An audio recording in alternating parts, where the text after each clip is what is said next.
속보, XX1에서 토트넘이 퇴장당한 거였어? BBC 토트넘 대형 사고 딱 2분 전 메디슨 기이한 행동에 영국 현지 팬들 아연실색하며 경악한 진짜 이유 디귿.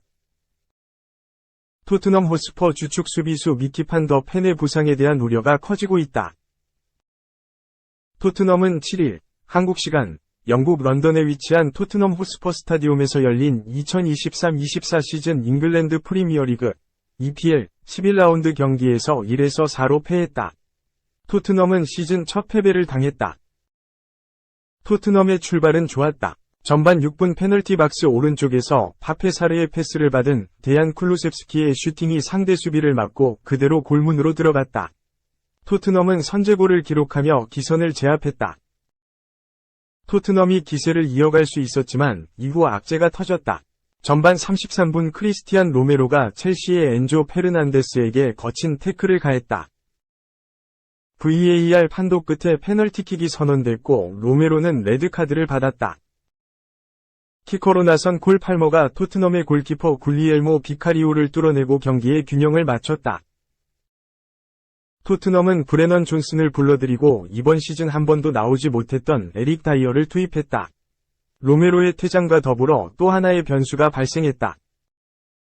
전반 46분 첼시의 공격 상황에서 니콜라 잭슨과 스피드 경합을 펼치던 판 더 펜이 햄스트링을 부여잡고 쓰러졌다.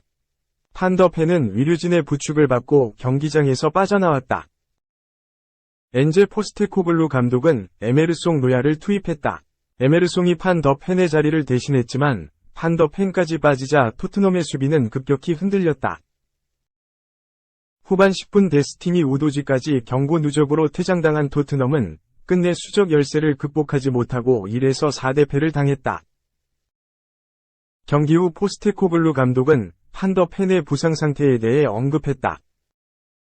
영국 풋볼 런던에 의하면 포스테코글루 감독은 판 더 펜에 대해 아직 말하기 이르지만 꽤 심각해 보인다고 말했다. 판 더 펜의 결장이 길어진다면 토트넘에겐 큰 타격이다. 지난 여름 토트넘에 합류한 판 더 펜은 빠른 속도와 전진성을 바탕으로 토트넘 수비의 핵심으로 자리 잡았다. 토트넘은 그의 공백을 메울 만한 수비수가 부족하다. 다이어는 판 더 펜에 비해 발이 느리고 실수도 잦다. 애슐리 필립스는 만 18세에 불과한 어린 선수다. 토트넘의 고민이 깊어지고 있다. 2. 투명인간 아니다. 다이어. 로메로 퇴장 오른쪽 화살표 깜짝 투입. 발리골은 오프사이드 취소. 토트넘은 7일, 한국 시간, 영국 런던의 토트넘 호스퍼 스타디움에서 열린 2023에서 24 시즌 잉글랜드 프리미어리그 EPL 11라운드에서 첼시의 1에서 4대 패를 당했다. 개막 11번째 경기에서 처음으로 패배한 토트넘이다. 다이어는 벤치에서 시작했다. 손흥민, 브레넌 존슨, 제임스 메디슨, 데얀 쿨루셉스키, 이브 비수마, 파페사르, 데스티니 우도지, 미키 반 더 벤, 크리스티안 로메로, 페드로 포로, 굴리엘모 비카리오가 선발 출전했다. 정신없는 경기였다. 전반 33분에 중앙 수비수 크리스티안 로메로가 다이렉트 퇴장당하자 다이어가 급하게 투입됐다. 설상가상으로 전반 막판에 중앙 수비수 미키 반 더 벤이 햄스트링 부상을 당해 실려나가고 피에르 에밀 호이비에르가 들어왔다. 다이어는 호이비에르와 함께 중앙 수비를 지켰다. 다이어의 올 시즌 첫 번째 출전이다. 이번 시즌에 앞서 토트넘 사령탑으로 부임한 엔지 포스테코글루 감독이 그동안 다이어를 철저히 외면했기 때문이다. 다이어는 리그 1에서 4라운드, 7라운드에 명단 제외됐다. 나머지 5경기는 벤치에 앉았으나 교체 지시를 받지 못했다. 사실상 투명인간 취급을 받았다. 이번 11라운드에서 처음 출전한 다이어는 평소보다 다부진 표정으로 그라운드를 밟았다. 팀이 위기인 상황에서 자신의 가치를 입증할 수 있는 기회였다. 하지만 상황이 여의치 않았다. 토트넘은 후반 10분에 측면 수비수 데스티니 우도지가 경고 누적 퇴장을 당해 9명으로 11명 첼시를 상대해야 했다. 찬스도 있었다. 1에서 2로 끌려가던 후반 33분 프리킥 찬스에서 로드리고 벤탄쿠르가 헤더 패스로 내준 공을 발리 슛으로 마무리해 첼시 골망을 흔들었다. 순식간에 토트넘 홈구장이 뜨겁게 타올랐다. 그러나 부심이 오프사이드 반칙을 선언해 득점이 무산됐다. 토트넘은 후반 추가 시간에 두 골을 더 실점해 1에서 4로 무너졌다. 토트넘이 실점한 4골 모두 다이어 투입 직후에 나왔다. 로메로 퇴장 변수가 있어 다이어에게 책임을 떠넘길 수는 없지만 썩 반가운 스코어는 아니다. 이날 다이어는 약 56분을 소화하며 인터셉트 1회, 클리어런스 3회를 기록했다. 공중볼 경합 1회 시도에 성공했고 지상볼 경합도 1회 시도에 성공했다. 패스 성공률은 71%였으며 오프사이드에 2차례 걸렸다.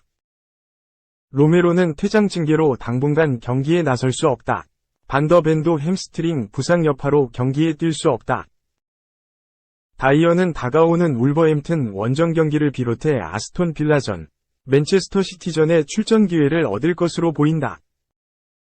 3. 이강인 AC 밀란전 앞두고 훈련 불참, 3경기 연속 공격 포인트에도 벤치에서 나올 것. PSG, 파리 생제르맹 는 8일 새벽 5시 이하 한국 시간 이탈리아 밀라노에서 AC 밀란과 격돌한다. 2023에서 2024 시즌 유럽 축구연맹 우에파 챔피언스리그 조별리그 F조 4차전이다. 이강인에게 관심이 쏠린다. 지난 AC 밀란과 1차전에서 이강인은 챔피언스리그 데뷔골을 터뜨렸다. 이후 3경기 연속 공격 포인트를 올리며 기세를 탔다. 그러나 AC 밀란과 2차전을 앞두고 진행한 팀 훈련에 참여하지 않았다. 프랑스 매체 르키프는 7일 이강인이 PSG 훈련을 하지 않았다. 뛰지 않은 채 먼 거리에서 훈련하는 모습을 바라만 봤다. AC 밀란전에선 벤치에서 나올 확률이 높다고 밝혔다. 르키프 외에도 여러 프랑스 매체들이 이강인의 몸 상태에 의문을 달았다. 벤치 출전을 높게 예상하는 이유다. 훈련 불참의 정확한 사유는 공개되지 않았다. 몸 상태에 이상이 있는 것 아니냐는 추측이 나온다. 이강인은 올 시즌 초반 부상으로 전력에서 이탈했다. 항저우 아시안게임 출전을 위해 장기간 한국 대표팀에 차출되기도 했다. 특별한 부상이 아니더라도 몸 관리 차원에서 이강인의 출전 시간을 조절해 줄 수도 있다. 이강인은 프랑스 리그앙 경기에선 출전한 5경기 모두 선발로 나섰다. 반면 챔피언스 리그에선 모두 교체 출전했다. 불과 3일 전 몽펠리에와 경기서 선발로 뛰었다. 4일 만에 치르는 AC 밀란전은 이강인에게 과부하가 올 수 있다. 몽펠리에와 경기에서도 60분을 간 넘게 뛴 후 교체됐다. 골을 넣었고 1에서 0으로 안심할 수 없는 상황에서 교체였다. 그만큼 루이스 엘리케 감독이 세심하게 이강인의 출전 시간을 조절해주고 있다고 볼 수 있다. 이강인이 선발로 나오지 못한다면 비티냐가 그 자리를 대신한다. 비티냐는 이강인과 주전 경쟁을 펼치고 있는 미드필더. 지난 몽펠리에와 경기에서 이강인 교체 선수로 그라운드를 밟았다. 이후 득점까지 터뜨리며 엘리케 PSG 감독의 눈도장을 받았다. 프랑스 매체들은 이강인의 벤치행을 유력하게 본다. 다만 다른 유럽 매체들은 이강인의 선발 가능성을 완전히 배제하진 않고 있다. 그만큼 최근 이강인의 경기력이 너무 좋았다. 비티냐에겐 기회다. 최근 이강인의 활약이 워낙 뛰어나 주전 경쟁에 빨간불이 켜진 상태였다. 이강인은 PSG의 새로운 해결사였다. 지난 여름 PSG 합류 후 빠르게 실력 발휘를 했다. 중원에서 실수를 보이지 않았다. 완벽한 패스와 경기 조율로 팀 공격을 이끌었다. 여기에 득점, 도움까지 올리며 킬리안 음바페 이상 가는 존재감을 보였다. 최근 3경기에서 2골 1도움으로 펄펄 날았다. 모두 공격 포인트를 챙기며 PSG 승리의 발판을 마련했다. 이 기간 PSG는 9득점 2실점으로 공수에서 상대를 찍어 눌렀다. 이강인의 공이 적지 않다. PSG는 이강인이 이번 시즌 출전한 경기에서 한 번도 지지 않았다. 이강인의 그라운드 내 존재감을 잘 보여주는 대목이다.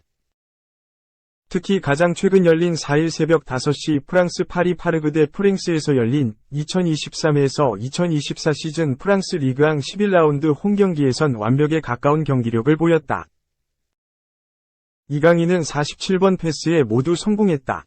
단 하나의 실수도 없었다. 패스 성공률이 무려 100%였다. PSG 이적 후 처음으로 프랑스 리그앙에서 골까지 터뜨렸다. 이강인은 이날 PSG의 공격수로 선발 출전했다. 포지션 경쟁자인 우스만 덴벨레와 함께 나섰다. 킬리안 은바페, 랑달콜로 무아니와 함께 팀 공격에 포진됐다. 후반 10분, 이강인의 왼발이 번뜩였다. 왼쪽 측면에서 아치라프 하키미가 낮은 크로스를 올렸다. 공은 킬리안 은바페를 향했다. 은바페는 공을 재치있게 그냥 흘려보냈다. 뒤쪽에 있던 이강인을 정확히 본 것이다. 이강인은 공을 왼발로 한 번 터치했다. 이후 침착하게 왼발 강슛을 때렸다. 공은 왼쪽 골문 상단 구석에 정확히 꽂혔다. 몽펠리에 골키퍼가 반응했지만 슛이 워낙 강하고 정확했다. PSG가 1에서 0으로 리드를 잡는 순간이었다. 이전까지 PSG는 몽펠리에에게 고전했다.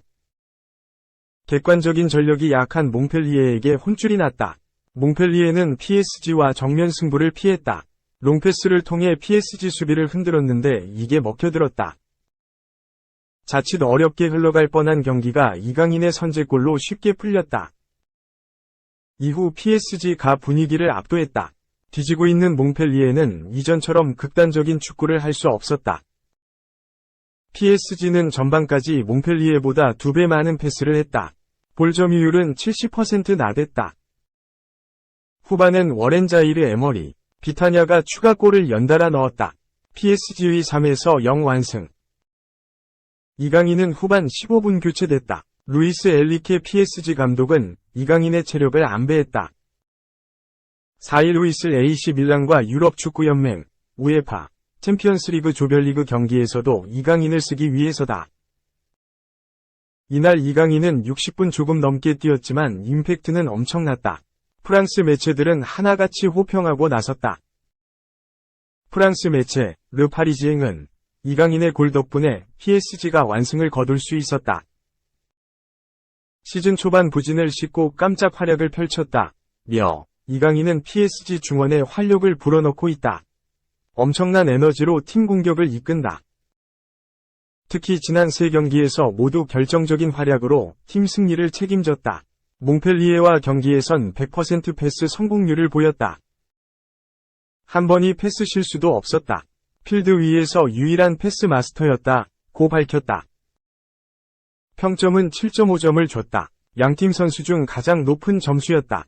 킬리안 은바페 5점 보다도 많았다. 르 파리지앵은 이강인이 축구하는 걸 보면 너무 쉽게 느껴진다.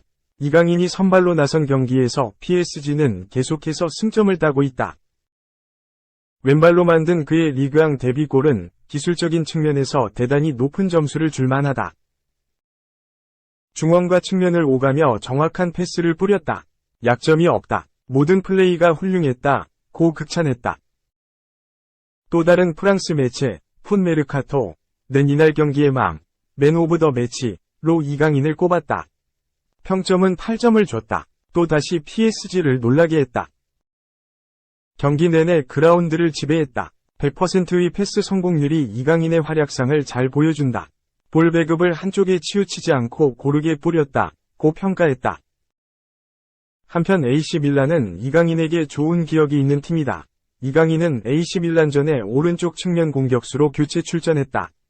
엘리케 감독은 덴벨레를 불러들이고 그 자리에 이강인을 투입했다. 덴벨레가 폭발력 있는 스피드를 바탕으로 하는 직선적인 윙어라면 이강인은 볼을 다루는 기술이 뛰어나고 시야가 넓어 동료들과 연계 플레이를 즐긴다. AC 밀란과 경기에선 두 선수가 갖고 있는 다른 플레이 스타일이 확연히 드러났다. 이강인은 들어가자마자 중원에서 오른쪽을 맡고 있는 자이레 에메리, 그리고 오른쪽 풀백 하키미와 연계 플레이로 기회를 만들었다. 이강인이 공을 잡고 AC 밀란 왼쪽 수비수 테오 에르난데스를 끌어내는 사이 하키미와 자이레 에메리가 공간을 침투해 기회를 만드는 장면이 여러 차례 만들어졌다.